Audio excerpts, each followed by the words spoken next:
Gervonta Davis fighting, Shakur Stevenson, but you were about to get Gervonta Davis fighting fucking Jake Paul. That's the one thing that just rubs me the wrong way about boxing, where you're not getting the best fight in the best. You're getting, I'm gonna fight this guy. I'm gonna fight this guy. We're in mixed martial arts. You're always going to get the best fight in the best. We just had Corey Sandhagen taking on Merab Dvalishvili.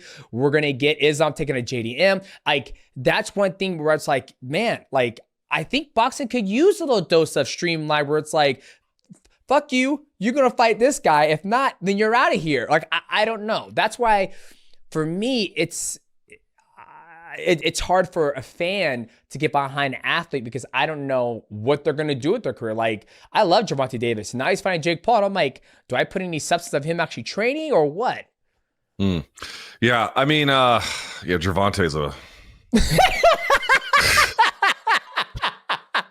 Dude, I know he just got in trouble for some domestic violence. Again.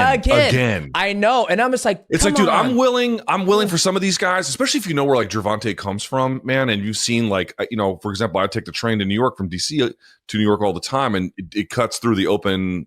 It's underground in part of Baltimore, but it's mostly above ground, especially as it leaves the city. Mm-hmm. You go by these just row homes of just like there's nothing there except, a stray dog and broken glass. It's like it's really messed up. And if you know Gervonta's backstory, it's like it's amazing he hasn't gotten into more trouble. But the fact that he got into trouble again after going to fucking jail was like, dude, you're fucking hopeless. But okay, putting that aside. But it doesn't make sense to me because, we all come from different walks of life. And for me, I would think that you want to be inspiration to let people know, like, hey, yes, I came from hard times. And maybe he's struggling and battling some things.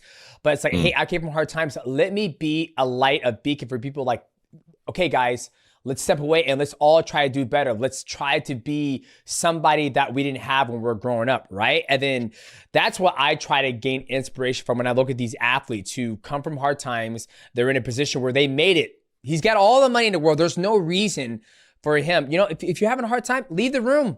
Get the fuck out. That's what me and my dad say, fucking leave. Just leave the room and like, I'm done. I'm out. Leave me alone, But go on. I want to throw that out there because I'm a big fan of him. Yeah, fair enough. I don't want to cut the man down, but at the same time, it's like, fuck, man, again? Like, it don't make sense. Like if more athletes had your attitude, we'd have fewer of these conversations, Yeah, that's fucking true. Yeah. Okay, so let me challenge what you said at least a little bit. I think that there's certainly a great degree of truth about what you said, but it's a little overstated. So, okay, do the best, fight the best more often in our lifetime. Certainly, covering your era and then the subsequent eras. Has it been true that the best fight the best more often in MMA than in boxing? Yes, that is certainly true. What I would say is it's not as true as people imagine it to be. However, look at what Canelo Alvarez did in boxing. Yep. He also ducked the shit out of David Benavidez. Like, it's not even arguable. He absolutely did that.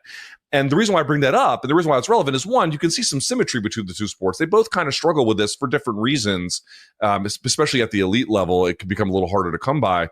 But the biggest thing I'm going to point to, and this is going to back up the kind of the premise of what you were saying, which is if you're trying to figure out, like, hey, who in boxing is messing it up? Yeah. Like, okay, the promoters are greedy, the fighters are greedy, all right, whatever, but who's messing it up? And the answer is the sanctioning bodies. Because if you think about it realistically, what is the job of a promoter, MMA or boxing? It's to put on the fights that people want to pay money to see. Yep. That's the job. That is the job. So if you're a fighter, what is the job? To get the bag. It's called prize fighting for a reason. That's the job. The job of the sanctioning body, you are the one, John Nash has made this point, you're the one kind of entity in this whole process. Your job is actually to preserve the integrity of the game. If a fighter, a champion, doesn't want to fight a number one contender, he has a mandatory. David Benavidez was the mandatory for multiple years. It's the job of the sanctioning body to enforce this. And they simply didn't.